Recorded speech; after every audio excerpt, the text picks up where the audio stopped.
Hola maestros y maestras, ¿qué tal? La idea de este nuevo video es hablar de la aplicación de métodos empíricos en el derecho. Como yo les decía en el video anterior, el derecho generalmente lo entendemos como el estudio exegético de normas e instituciones jurídicas. Para ello generalmente partimos de la utilización de métodos teóricos como el exegético propiamente, o el sistémico, el analógico o el histórico, que nos permiten desmembrar este sentido de la norma, ¿no? Este análisis dogmático. Pero también el derecho, cuando se trata de construir conocimiento científico, analiza cuáles son las problemáticas sociales con trascendencia jurídica.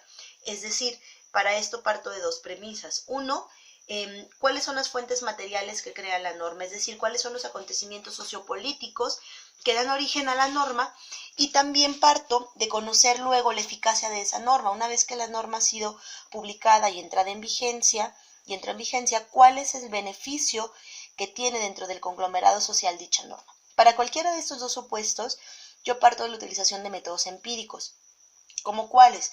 Los métodos empíricos que solemos utilizar en el derecho es, uno, la observación, el apersonarme en el lugar en el que están sucediendo los hechos objeto de estudio. Por ejemplo, si habláramos de investigación jurídica, generalmente utilizamos solamente fuentes documentales, libros, artículos, propiamente las normas, pero también cuando tratamos de construir un conocimiento mucho más sólido, tenemos que partir de obtener los datos directamente de la realidad en la que suceden, y esto es el podernos apersonar en donde está sucediendo el hecho objeto de estudio para poder hacerlo desde dos perspectivas. Una, la observación simple, el apersonarme sin involucrarme, con los actores involucrados, es decir, por ejemplo, el asistir a una audiencia, ¿no? Y la otra, la observación participante, donde yo como científica o científico sí me inmiscuyo, colaboro con los diversos actores involucrados.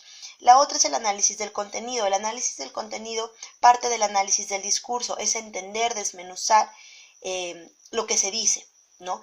Y cómo puedo acceder a este tipo de análisis del contenido a través de dos instrumentos básicos.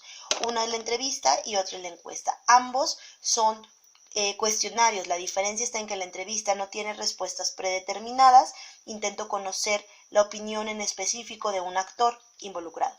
La encuesta sí tiene respuestas a priori, elaboradas por el investigador o por el científico, y lo que intenta hacer con una encuesta es encontrar un patrón o encontrar una exclusión a ese patrón.